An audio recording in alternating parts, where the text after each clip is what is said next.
Y a un bonheur qui chante en moi et qui me donne la joie, sans lequel je ne peux vivre, pour lequel je veux vivre. Le prince de l'équité m'a libéré de l'iniquité, m'a changé d'identité. Je m'appelle racheté. Où irai-je encore loin de toi, celui qu'on appelle Emmanuel, mon bonheur et ma joie, mon tout, en tout, mon bien précieux et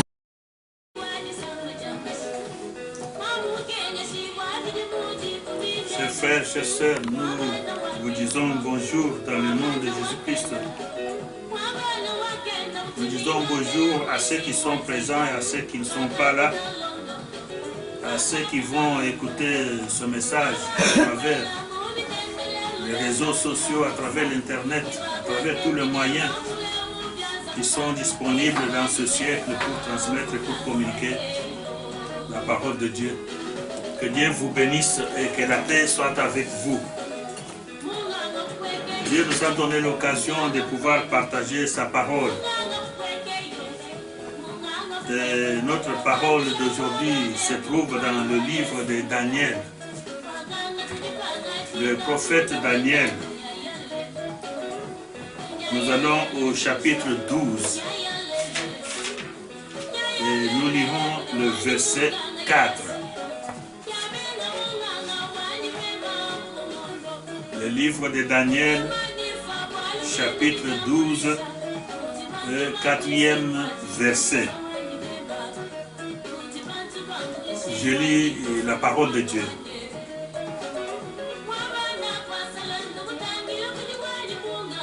Toi, Daniel, tiens secrète ces paroles et scelle le livre jusqu'au temps de la fin.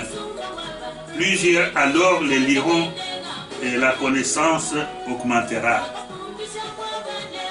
Toi, Daniel, tiens secrète ces paroles et scelle le livre jusqu'au temps de la fin. Plusieurs alors les liront et la connaissance augmentera. Daniel, c'est un garçon juif qui a été pris captif, qui a été amené à Babylone avec le peuple d'Israël qui était amené captif dans ce royaume-là. Mais il a été élu parmi d'autres gens, d'autres jeunes, d'autres nations qui étaient sous la domination du roi de Babylone. Il a été amené au palais royal pour être enseigné, pour être formé, afin de travailler, de se mettre au service du roi de Babylone. Et Dieu d'Israël a été avec ce jeune homme. Il avait donné l'intelligence et la sagesse à ce jeune homme que nous appelons Daniel.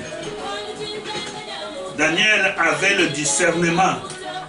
Il interprétait des songes, des rêves, des songes que d'autres gens, que d'autres magiciens, que d'autres personnes étaient incapables d'interpréter, mais Dieu avait donné à cet homme l'intelligence et la sagesse de pouvoir interpréter les songes.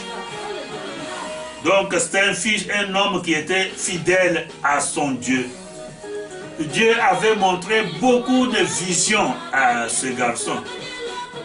Dieu avait fait des révélations, même d'autres révélations qui ne concernaient pas seulement le temps où le peuple d'Israël se trouvait en captivité à Babylone, mais des révélations qui concernaient le temps dernier, donc la fin du monde.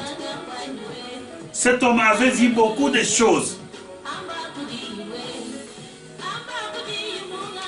C'est pourquoi ce verset nous dit que l'ange qui parlait à Daniel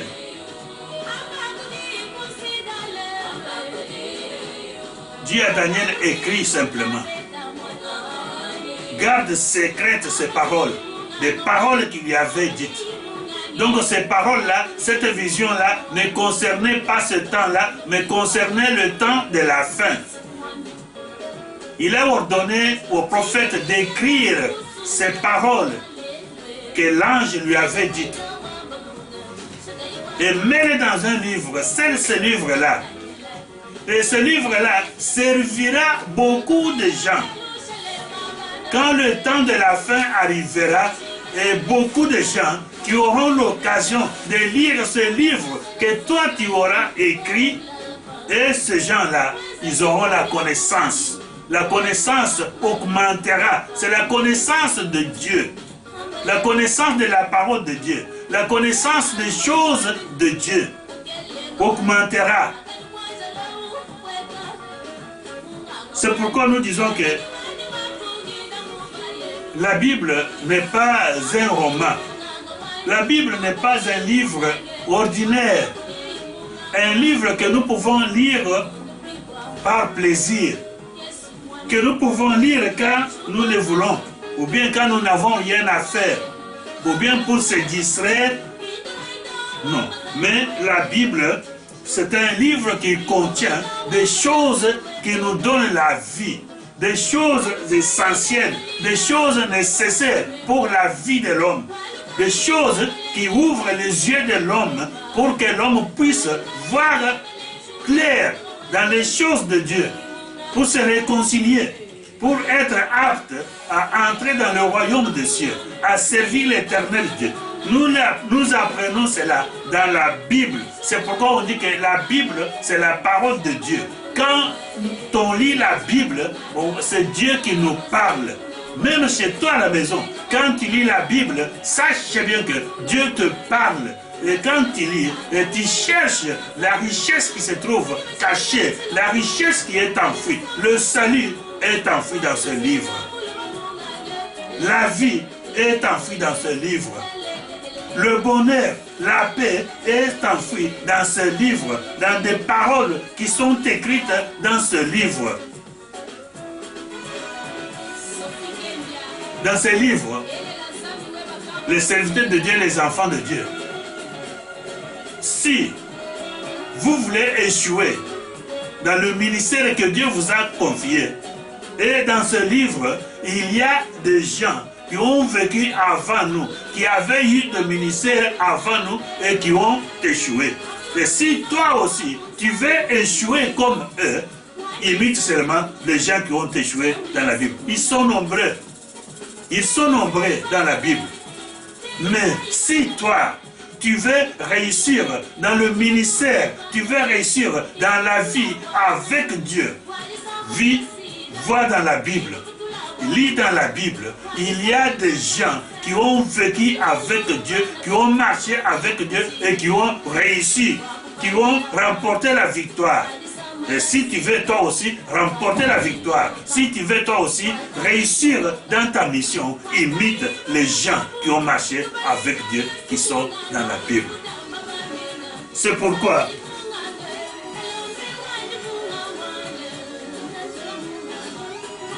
aujourd'hui, nous allons voir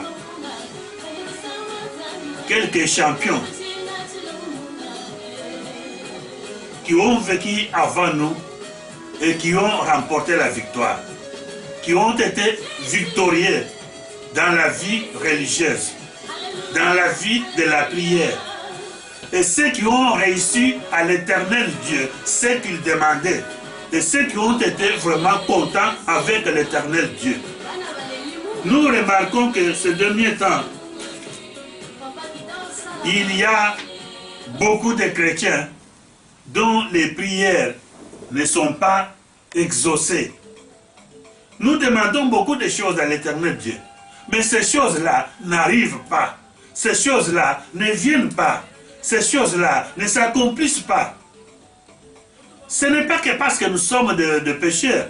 Il y a des gens qui se sont donnés, qui ont donné leur vie à l'éternel Dieu, qui marchent dans la crainte de Dieu et qui marchent dans la fidélité. Mais quant à la prière, quand il prie, quand tu demandes quelque chose à Dieu, ça n'arrive pas. Ça n'arrive pas. Donc, c'est pourquoi nous allons essayer maintenant de changer notre façon de prier, notre façon de converser avec Dieu et notre façon de se confier à l'éternel Dieu, de demander à l'éternel Dieu. Nous allons imiter les champions dont nous avons parlé ici dans ce livre. Le premier champion que nous allons voir, c'est Jacob. Jacob, cet homme, c'est un homme que Dieu connaissait bien et que Dieu aimait.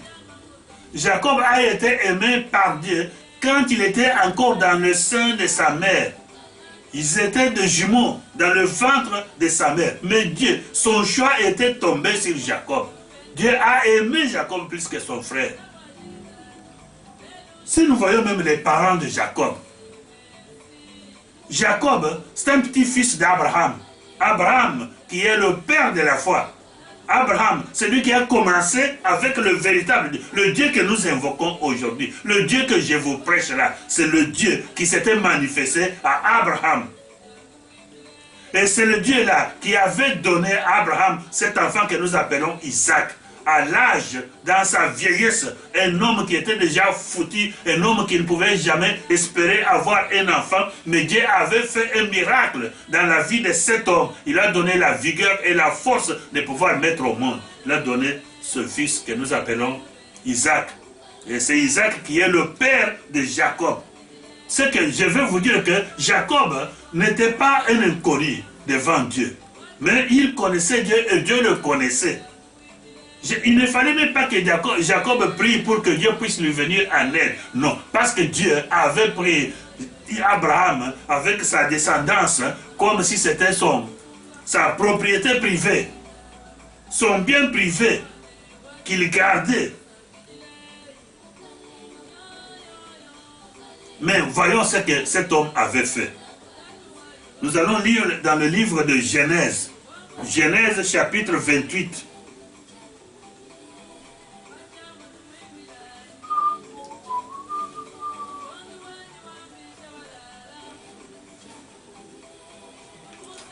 Genèse chapitre 28, nous allons commencer par le verset 20 jusqu'au verset 22.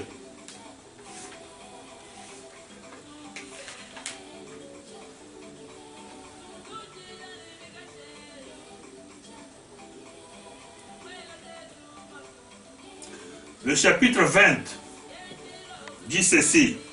Jacob fit un vœu en disant, si Dieu est avec moi et me garde pendant ce voyage que j'ai fait, s'il me donne du pain à manger et des habits pour me vêtir, et si je retourne en paix à la maison de mon père, alors l'Éternel sera mon Dieu. Cette pierre que j'ai dressée pour monument sera la maison de Dieu, et je te donnerai la dîme de tout ce que tu me donneras. Ça, ce sont des paroles, c'est une prière que Jacob a adressée à Dieu. Mais dans cette prière, Jacob fait un vœu. Donc, c'est prière avec vœu dont nous avons besoin maintenant. Nous avons fait beaucoup de prières sans vœu. Nous avons demandé beaucoup de choses. Nous avons fait beaucoup de choses. Mais aujourd'hui, nous allons apprendre prière avec vœu. Amen. Prière avec vœu. Jacob, comme nous l'avons dit que c'est un enfant que Dieu connaissait. Mais voilà, à un moment donné, il a eu des difficultés dans sa famille. Il a eu des difficultés avec son grand frère, Ésaïe. Comme son père était déjà vieux, avec tout ce qui s'était passé entre les deux garçons, entre les deux fils d'Isaac. Et son grand frère attendait que lorsque mon père va mourir, alors je dois liquider Jacob. Et sa maman avait vu les intentions qui étaient en Ésaïe contre son frère.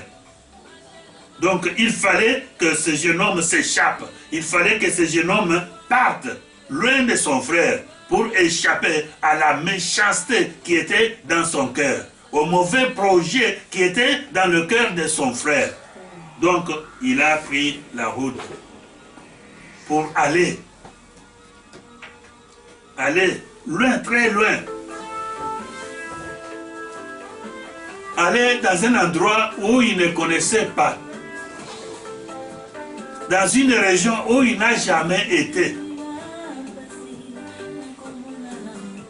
Bon, Jacob s'est trouvé maintenant seul, sans son père, sans sa mère, sans même les gens avec lesquels on vivait, mais il était seul, sur le chemin, dans la brousse. Il marchait les jours et les nuits. Donc à un moment donné, il s'est arrêté la nuit. À un moment donné, il a pensé que Dieu est un Dieu. Dieu, une puissance. Dieu, un protecteur sur lequel moi je dois m'appuyer. Donc pour que Dieu puisse être avec cet homme, que Dieu puisse voyager avec cet homme a ouvert sa bouche et il a récité, il a parlé devant l'Éternel Dieu. Et il a fait un vœu. Il a demandé à Dieu, si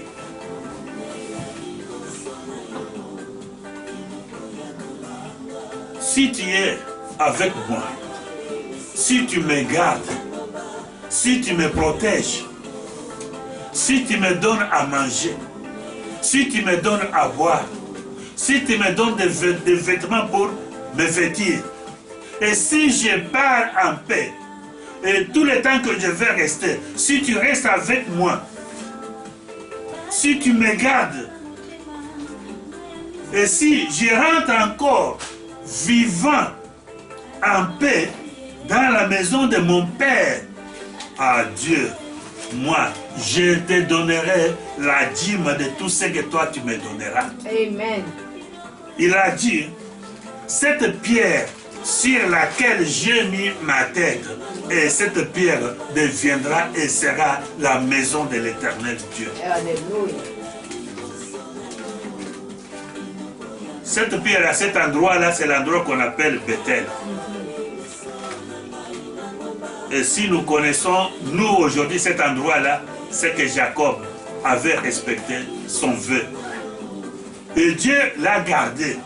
Vous voyez bien dans la vie de cet homme, combien de gens s'étaient levés contre lui. Son beau-père qu'il avait engagé, les fils de son beau-père étaient devenus contre cet homme. On voulait le liquider. Mais Dieu l'avait toujours gardé. Dieu était toujours avec lui. Dieu l'avait béni. Dans tout ce que cet homme touchait, il y avait la bénédiction, il y avait la multiplication, il y avait l'abondance. Dieu était avec cet homme. Dieu avait exaucé sa prière. À son retour, même son frère, quand il a appris que Jacob venait, il avait armé ses gens pour aller l'attaquer. Mais Dieu a sauvé Jacob de la main de son frère. Même un homme, Dieu lui-même, a combattu contre cet homme. Mais Dieu l'a donné toujours la force, l'a donné toujours la victoire. Dieu avait tenu au vœu que cet homme avait prononcé, les paroles que cet homme avait dites. Dieu les avait écoutées et Dieu avait exaucé sa prière. Il avait libéré une bénédiction. C'est pourquoi nous avons dit que nous allons changer la façon de prier. Mon frère, ma soeur, vous qui suivez ce message, je crois que dans beaucoup de cas, vous aviez adressé des paroles de prière à l'Éternel Dieu et rien n'est arrivé. Rien ne s'est fait. Mais aujourd'hui, essayez de changer maintenant la façon de parler à Dieu, la façon de prier. Des paroles que nous devons sortir devant l'Éternel Dieu. Ça, c'est le premier homme que nous avons vu.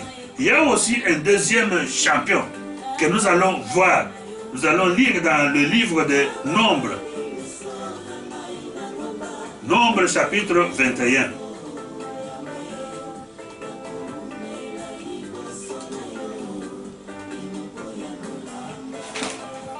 Nombre chapitre 21, nous allons lire le verset 2.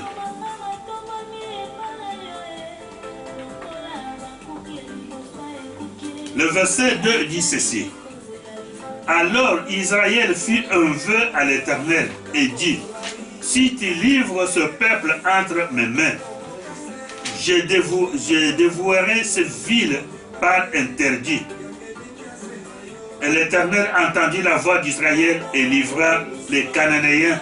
On les dévoua par interdit, eux et leur ville, et l'on nomma ce lieu Horma. Donc, là, c'est Moïse. Quand il est sorti d'Égypte avec le peuple dans le désert,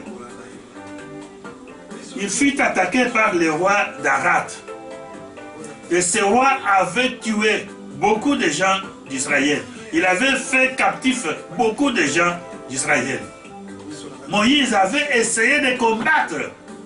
Mais cet homme, ce roi, avait eu la victoire, avait eu la force sur le peuple d'Israël. C'est ainsi que Moïse, maintenant, a pensé, en tant que serviteur de Dieu, il a dit que nous devons changer la façon de s'adresser à Dieu, la façon de prier. Moïse a fait un vœu à l'Éternel Dieu. Il a parlé devant l'Éternel Dieu. Donc Israël s'était uni comme un seul homme, dont Moïse était le porte-parole.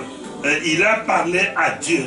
Il a dit ceci, si tu livres ce peuple entre mes mains, écoutez le vœu que Moïse avait dit devant l'Éternel Dieu. Je dévouerai ces villes par interdit. Si tu livres ce peuple, je dévouerai ce peuple par interdit. Et c'était la volonté de Dieu.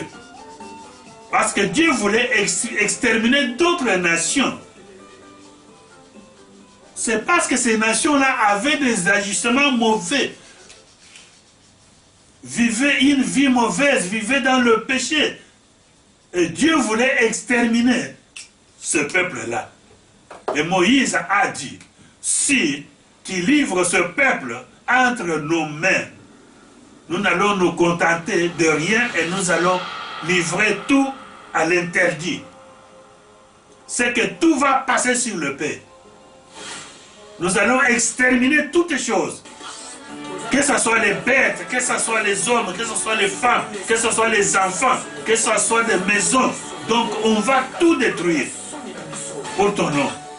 Et Dieu a exaucé la prière de Moïse. Et Dieu a livré ce peuple-là qui se croyait vaillant, qui se croyait supérieur, qui se croyait puissant devant les enfants d'Israël.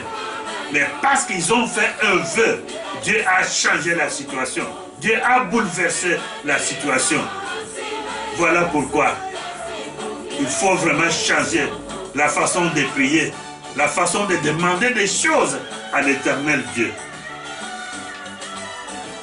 Descendons maintenant. Il y a aussi un troisième champion.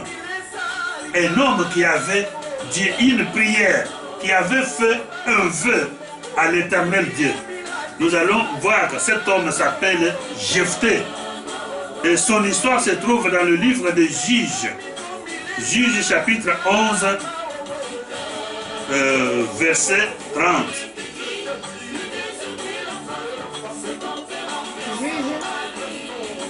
Juges chapitre 11, verset 30.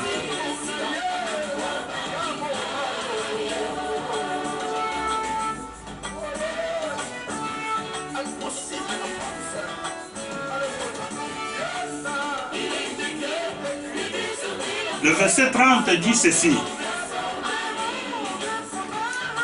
C'est Jephthé qui parle. Jephthé fit un vœu à l'Éternel et dit, si tu livres entre mes mains les fils d'Ammon, quiconque sortira des portes de ma maison au devant de moi à mon retour de chez les fils d'Ammon sera consacré à l'Éternel et je l'offrirai en holocauste. Jephthé, c'est un homme qui a été rejeté par le peuple d'Israël.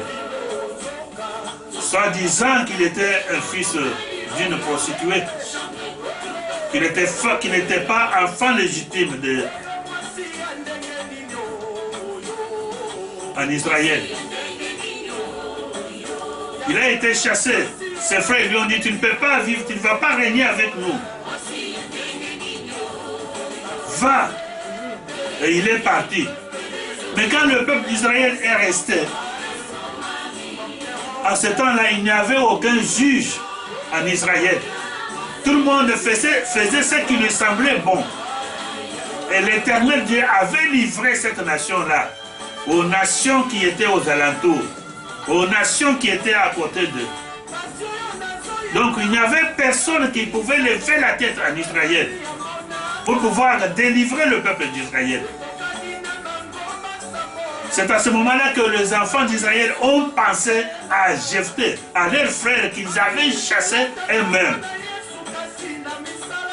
Ils ont envoyé des messagers pour le faire venir, afin qu'il puisse, parce que lui aussi, il était un des enfants de Gideon, qu'il vienne. Ils avaient appris que là où il était parti, il était un chasseur, il avait la force et que Dieu était avec lui. Ils l'ont fait venir. Mais quand Jephthé est arrivé en Israël, il n'y avait aucune armée. Il n'y avait pas de gens d'élite. Un peuple impuissant. Jephthé ne savait pas par où commencer. Parce que les gens qui étaient contre Israël, le peuple qui avait soumis l'Israël, qui avait dominé sur Israël, c'était des peuples forts, des peuples puissants, avec des armées, des officiers, des élites bien formés et capables de manier l'épée.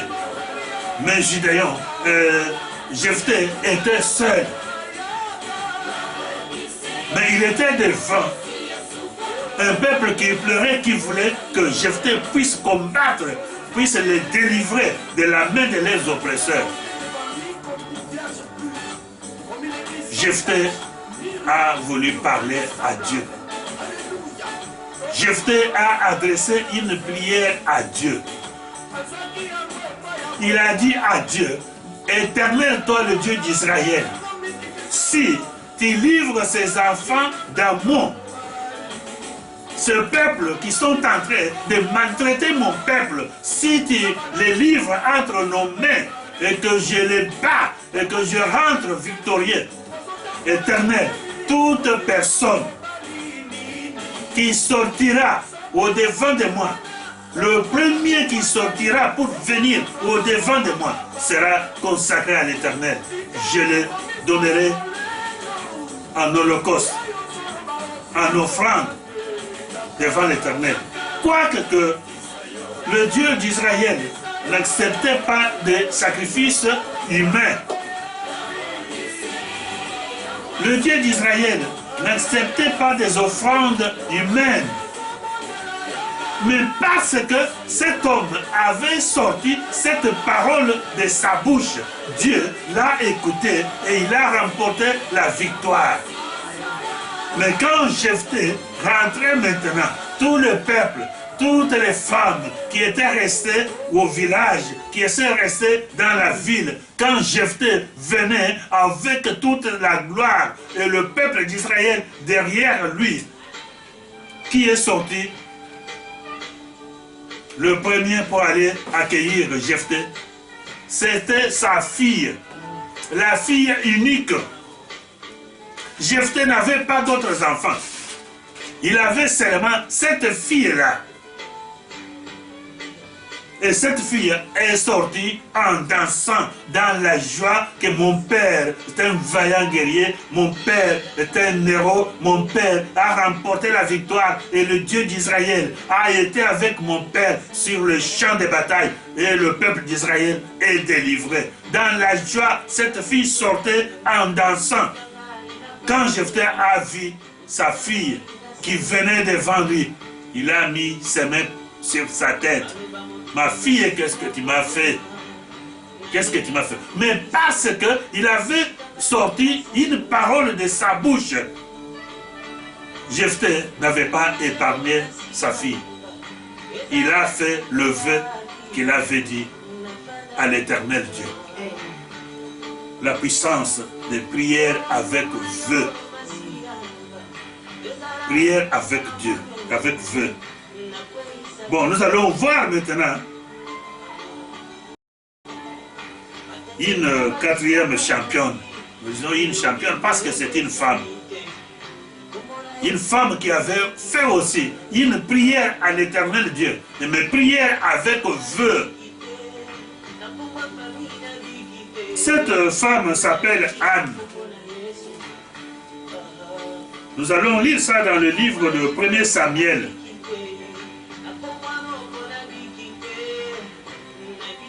Livre de 1 Samuel, dans son premier chapitre.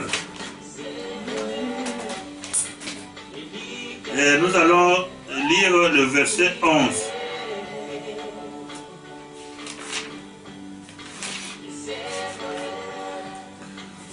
Le verset 11 nous dit ceci. Elle fit un vœu en disant, Éternel des armées, si tu daignes regarder l'affliction de ta servante, si tu te souviens de moi et n'oublie point ta servante, si tu donnes à ta servante un enfant mâle, je le consacrerai à l'Éternel pour tous les jours de sa vie, et le rasoir ne passera point sur sa tête. Anne, c'est une femme. Cette femme avait son mari, et son mari avait deux femmes. Anne était la deuxième. La première femme avait des enfants, des fils et des filles. Mais Anne était stérile dans la maison de cet homme. À chaque fois qu'il y avait des festivités, qu'il y avait des fêtes en Israël, cet homme allait avec ses femmes à Jérusalem, à Silo, là où se trouvait le serviteur de Dieu, pour se réjouir avec le peuple d'Israël, pour offrir des sacrifices, des offrandes à l'Éternel Dieu. Et chaque année, il faisait cela.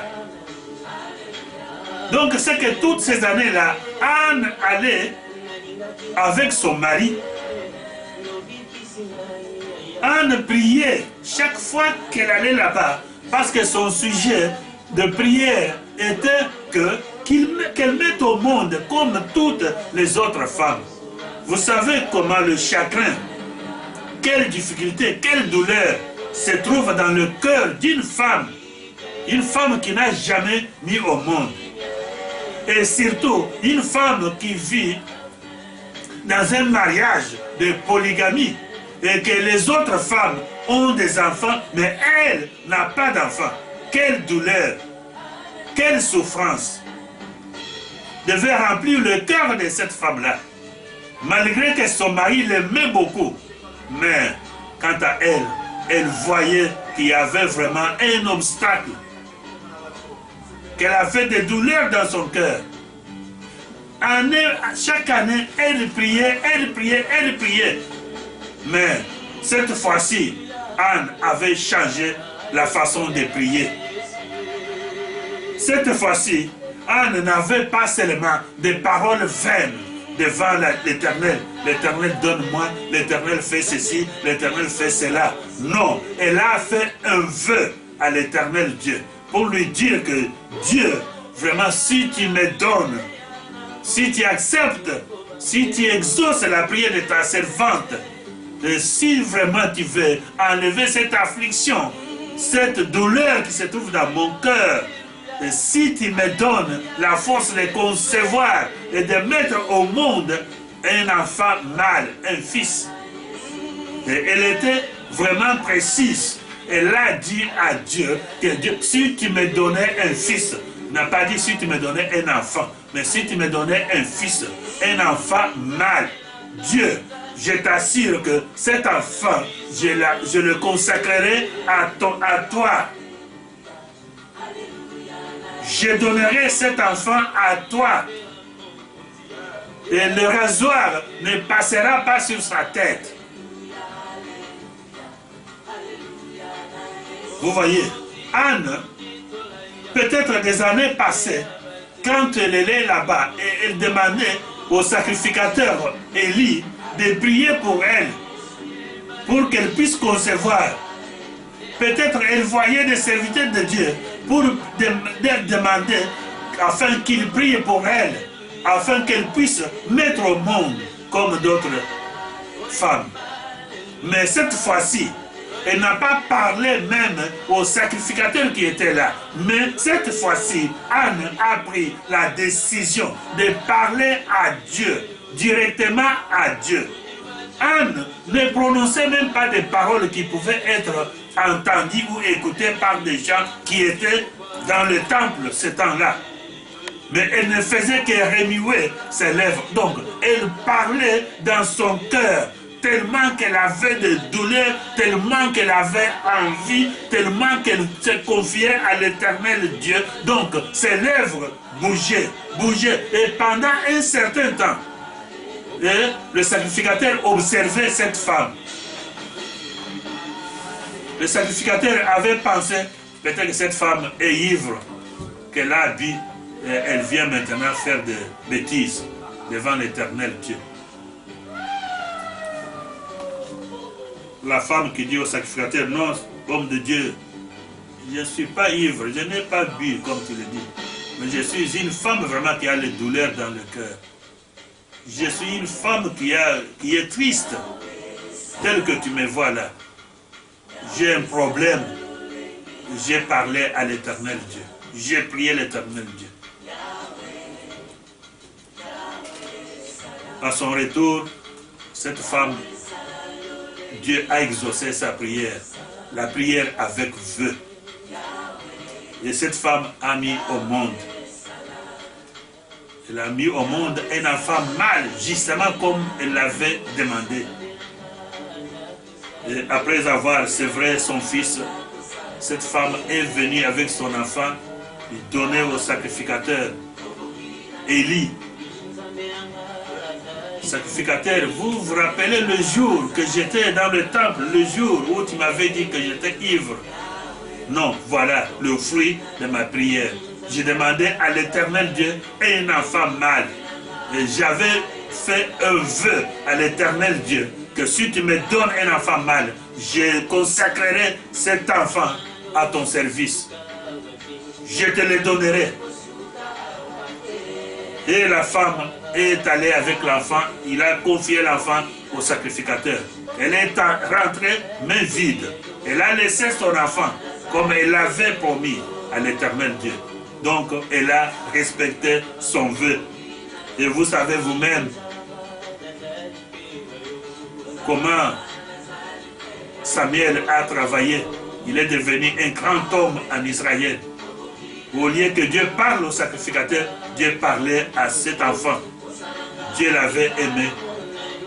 C'est grâce à la prière de sa mère. Ça, c'est la quatrième personne que nous avons vue. Il y a aussi un cinquième champion. Un cinquième champion, ça c'est un groupe de gens. Un groupe de gens qui ont adressé une prière avec vœu à l'Éternel Dieu. Donc nous allons voir cela dans le livre de Jonas. Livre des prophètes Jonas.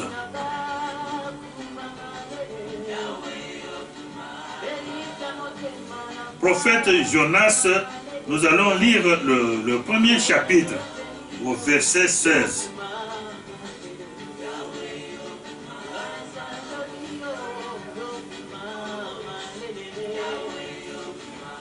Le verset 16 dit ceci, Jonas chapitre 1, verset 16.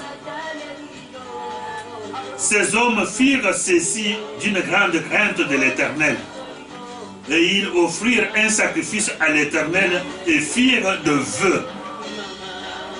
L'Éternel fit venir un grand poisson pour engloutir Jonas. Et Jonas fit dans le ventre du poisson 3 jours et 3 nuits.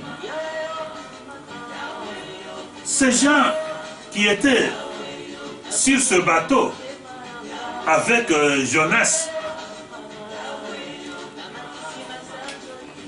comme il y avait des turbulences sur le lac, sur le fleuve, ces gens avaient voulu ramer, mais Dieu n'a pas permis. Non, ils ont trouvé qu'il y a quelque chose qui ne va pas. Parce que nous faisons toutes les années, nous naviguons sur ce fleuve, sur cette mer, mais nous n'avons jamais rencontré de telles difficultés. C'est qu'il y a quelque chose qui ne va pas.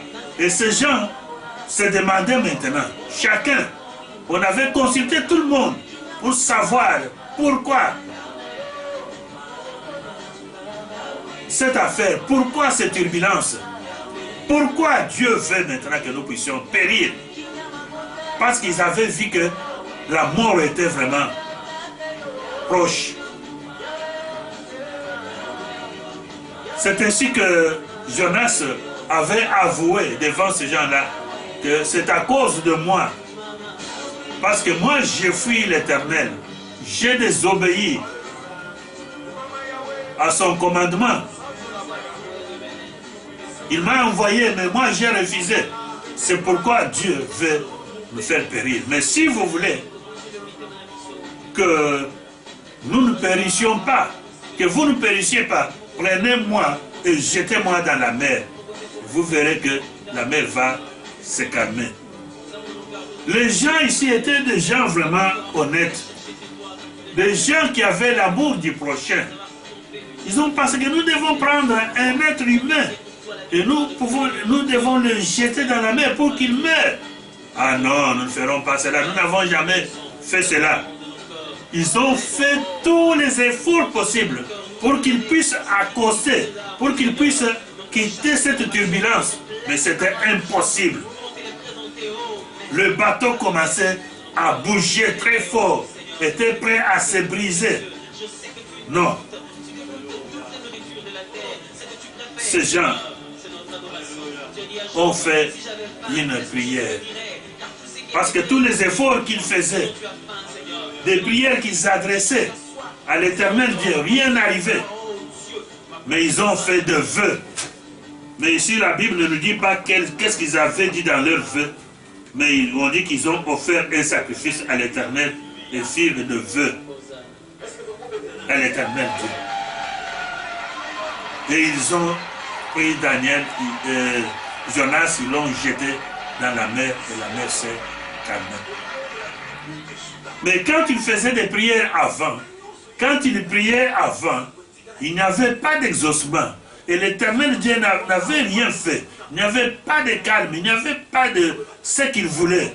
Mais quand ils ont fait prière avec vœu, ils ont promis à l'Éternel Dieu. Et l'Éternel Dieu a exaucé leurs prières. Ces gens ici n'étaient pas des Juifs. Mais ils ont fait leurs prières. Ils ont fait des sacrifices avec vœu à l'Éternel Dieu. C'est pourquoi une prière avec vœu. Nous disons aujourd'hui, vous qui avez adressé des prières à l'Éternel Dieu. Il y a des gens qui ont des diplômes, qui ont une connaissance parfaite, qui ont des capacités, mais qui cherchent de l'emploi mais qui n'en trouvent pas. Mais il y a d'autres personnes qu'on emploie. Il y a d'autres personnes qui sont engagées. Mais toi, tu es là, tu as des formations, tu as ton diplôme, tu remplis toutes les conditions, mais tu n'as pas du travail. Tu pries, tu es chrétien ou chrétienne, tu as adressé plusieurs fois des prières à l'Éternel Dieu. Mais cette fois-ci, change maintenant ta façon de prier l'Éternel Dieu. Fais maintenant une prière avec vœu. Parle à l'Éternel Dieu. Promets à l'Éternel Dieu. Change maintenant ta façon de prier. Et Dieu exauce. Dieu exauce. Il y a aussi un sixième champion dans la Bible. Là, c'est l'apôtre Paul. L'apôtre Paul aussi avait fait des vœux à l'Éternel Dieu. Nous allons lire cet événement dans les Actes des Apôtres, chapitre 18.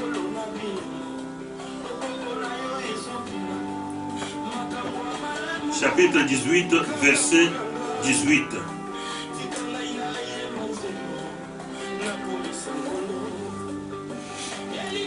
Le verset 18 dit ceci. Paul resta encore assez longtemps à Corinthe. Ensuite, il prit congé des frères et s'embarqua pour la Syrie avec Priscille et Aquila. Après s'être fait raser la tête à Sancré, car il avait fait un vœu. Après s'être rasé la tête à Sancré, car il avait fait un vœu. Allons maintenant au chapitre 21, même livre d'Actes des Apôtres. Actes des Apôtres, chapitre 21, nous allons lire le verset 23.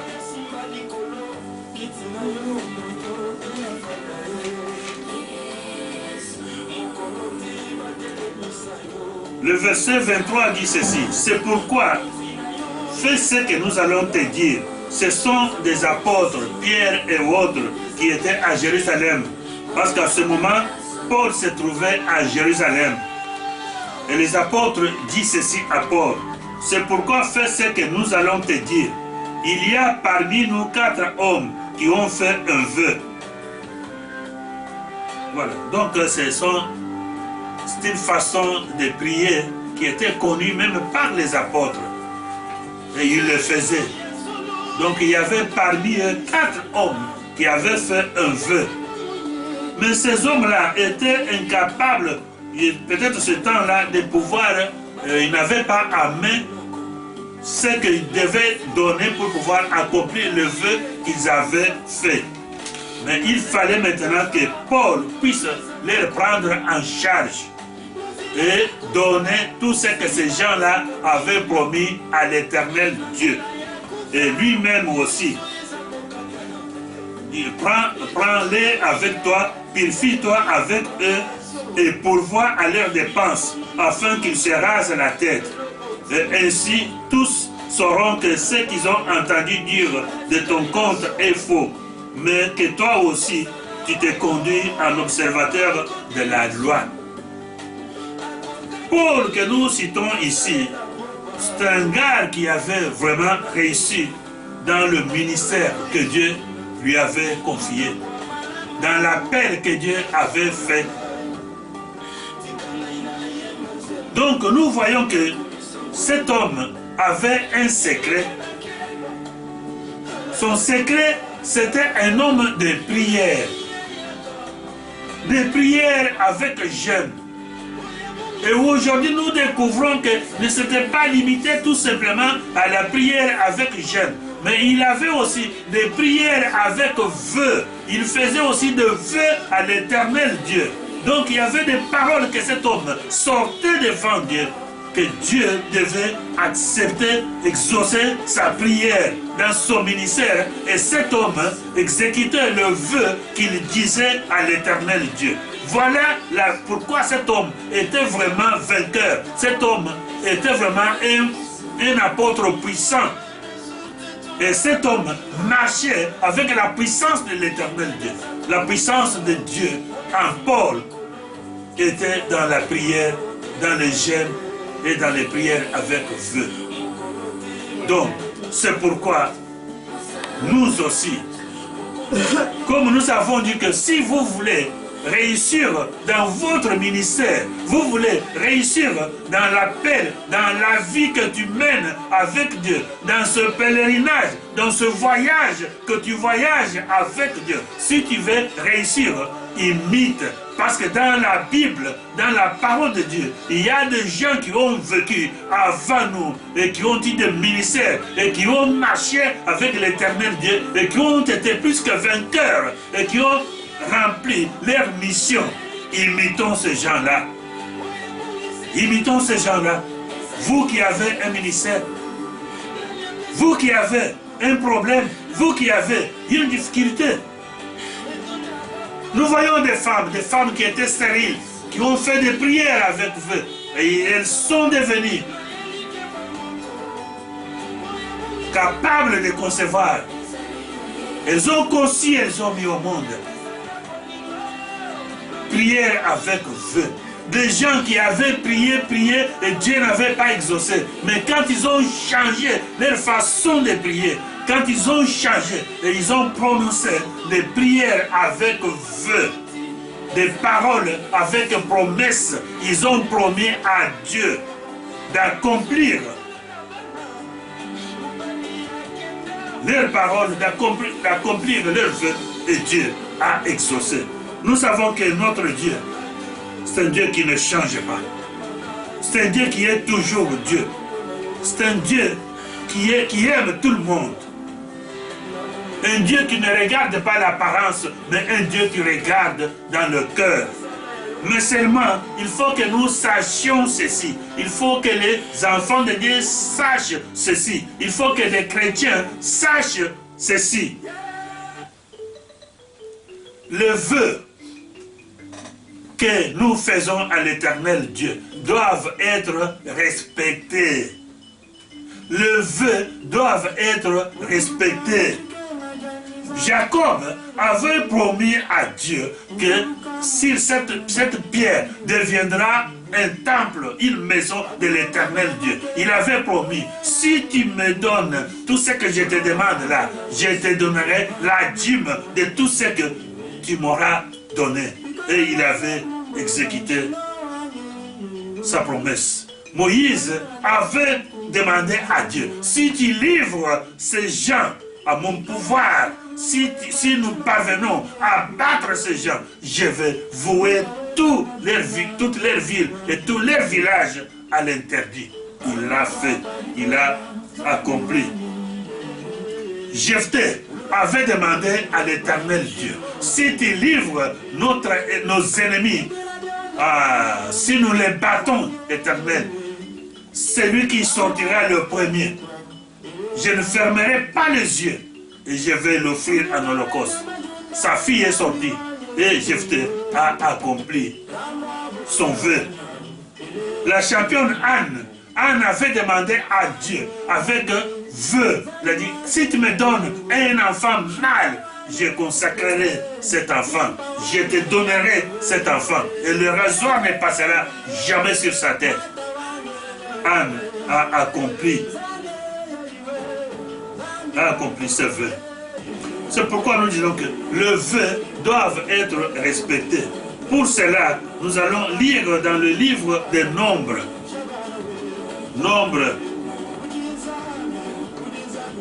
Livre des Nombres, chapitre 30.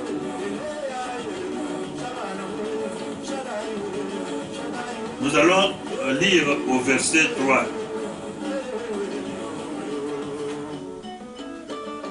L'Éternel dit ceci. Livre des Nombres, chapitre 30, au verset 3. Il est écrit ceci. Lorsqu'un homme fera un vœu à l'Éternel ou un serment pour se lier par un engagement, il ne violera point sa parole. Il agira selon tout ce qui est sorti de sa bouche. Lorsqu'un homme fera un vœu à l'Éternel ou un serment pour se lier à un engagement, il ne violera point sa parole. Il agira selon tout ce qui est sorti de sa bouche. Une seule chose si tu fais un vœu à l'Éternel Dieu, et que l'Éternel exauce ta prière, maintenant à ton tour, tu respecteras les paroles qui sont sorties de ta bouche. Tu accompliras ce que tu as dit à l'Éternel Dieu. C'est très important.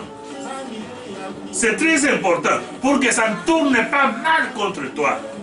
Pour que l'Éternel ne se tourne pas contre toi. Accomplis ta parole. Respecte ta parole. Ça c'est écrit dans la loi de Dieu. Que Dieu savait. Il savait qu'il y a une puissance. Quand on fait une prière avec vœu, il y a une force extraordinaire.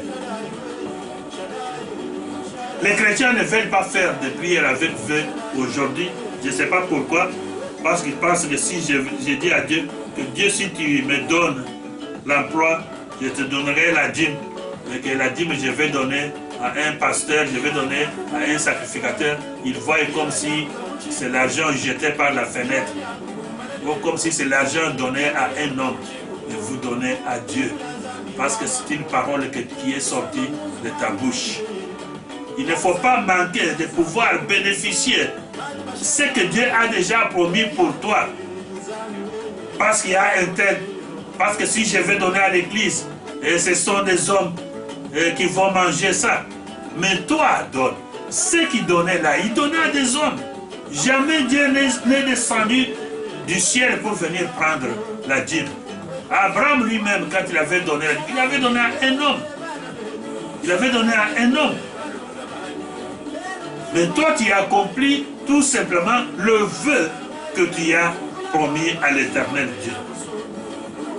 Lisons aussi dans le livre de l'Ecclésiaste. L'Ecclésiaste chapitre 5. Nous allons lire les deux versets, versets 3 et 4. Ecclésiaste combien? Ecclésiaste chapitre 5. Versets 3 et 4.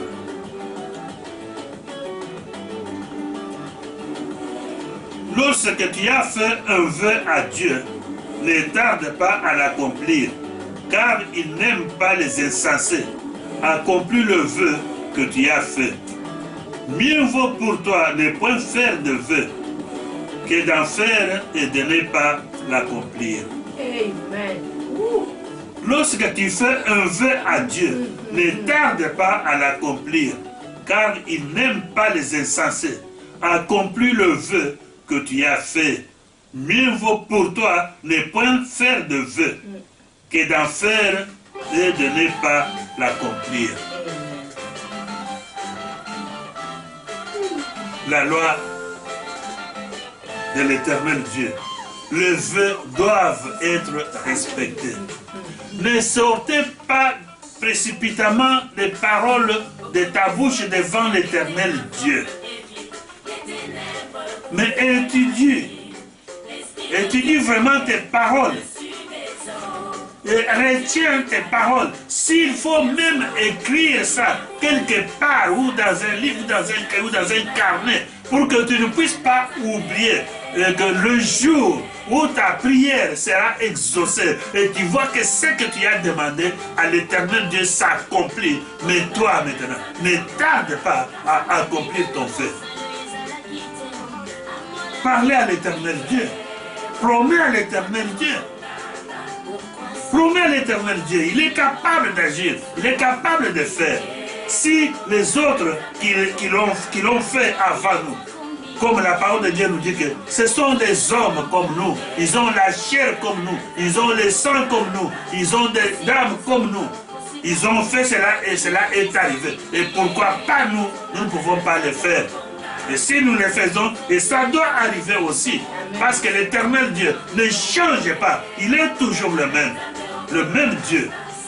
C'est un Dieu qui nous aime. C'est un Dieu qui aime les hommes, qui aime les femmes. C'est un Dieu qui aime ses enfants. Si Jacob, un homme qui était né sous la promesse de Dieu, devait faire une prière avec vœux. Mais nous, qui étions comme des oliviers sauvages, comme la parole nous le dit, des oliviers sauvages, des gens qui ne connaissaient pas Dieu. Mais on nous a appris qu'il existe un Dieu et nous avons accepté. Changeons maintenant, changeons notre façon de prier. Changeons maintenant nos prières. Nous qui avions demandé beaucoup de choses à l'Éternel Dieu, et ça ne s'est pas actualisé. Mais aujourd'hui maintenant, nous voyons qu'il y a un moyen, qu'il y a une façon de prier pour l'Éternel Dieu. Il y a des femmes qui pleurent pour ces maris qui ont quitté le foyer. Il y a des gens qui ont perdu leur travail. Il y a des gens qui ont perdu leur bien. Il y a des gens qui sont malades. Priez, priez, priez, priez. On a prié. Mais rien ne change. Ne tiens pas compte tout simplement que mon pasteur va prier. Ton pasteur là, tu ne sais pas. Voilà cette femme Anne. Elle a gardé ça dans son cœur. Parce que Élie était un sacrificateur de Dieu. Mais Élie n'avait pas commis personnellement un péché envers son Dieu. Mais Élie avait ses enfants-là qu'il avait nommés des sacrificateurs, qui travaillaient dans le temple. Et ces enfants-là qui avaient des comportements bizarres, ces enfants-là qui commettaient des péchés d'abomination. Mais parce que le sacrificateur avait fermé les yeux sur les agissements de son enfant, il était devenu le complice de ses enfants. Un jour, j'ai parlé avec ma fille. Elle m'a dit, et voilà, mais quand Anne avait prié, Anne, c'était chez Élie. Quoi qu'on dit que Élie, Dieu avait rejeté sa maison, avait rejeté ses enfants et lui-même. Mais Anne a été exaucée. Anne a été exaucée parce que Anne s'est adressée à Dieu. Anne a fait de vœux à Dieu. Anne n'est pas allée par le canal de sacrificateur Élie, mais elle a contacté Dieu elle-même, parce qu'elle avait la foi. Il n'est pas dit que quand il y a un pasteur qui se comporte mal ou qui marche mal devant Dieu, on ne peut pas dire que dans toute cette assemblée-là, tout le monde, toutes les femmes et toutes les femmes sont bannies. Non, il y a des gens qui sont dans des assemblées-là, qui ont la foi. Quand Jérémie, je ne sais pas quel prophète qui disait qu'on a tué tous tes prophètes, on a tué tous tes serviteurs et moi je suis resté seul. Dieu a dit non, tu n'es pas seul. Il y a encore 7000 hommes qui n'ont pas fléchi leurs genoux devant Baal. Donc, même dans des assemblées, là où il y a des pasteurs, où il y a des dirigeants qui vivent dans le péché, mais il y a des gens qui ont la crainte de l'Éternel Dieu. Et ces gens-là, s'ils s'adressent à Dieu, s'ils prient Dieu, et Dieu les exauce, Dieu les écoute. Toi aussi, ne reste pas toujours attaché à ce que mon pasteur va prier. Mais toi, prie, parce que tu ne sais pas dans quel état se trouve cet homme-là à qui tu fais la confiance. Ne vous confiez pas en l'homme. Ça, c'est la parole de Dieu qui le dit. Ce n'est pas moi qui le dis. C'est la parole. Ne vous confiez pas en l'homme. Donc confiez-vous à l'Éternel Dieu. Faites l'expérience avec l'Éternel Dieu. Le problème que tu as là, c'est un problème que tu peux parler à l'Éternel. Prie Dieu. Fais de vœux maintenant. Fais de vœux aujourd'hui. Et tu verras que Dieu va agir. Parce qu'il n'a pas d'exception de personne. Notre Dieu. Il n'y a pas de partialité en lui. Dieu de merveille, de puissance et de gloire. Il aime tout le monde. Il les regarde dans le cœur. C'est pourquoi cette parole nous est parvenue. À nous, des chrétiens d'aujourd'hui. Il y a des chrétiens qui se lamentent, qui disent que Dieu... Il y en a d'autres même qui disent que Dieu n'existe plus parce que j'ai prié. Mais change ta façon de prier comme Anne.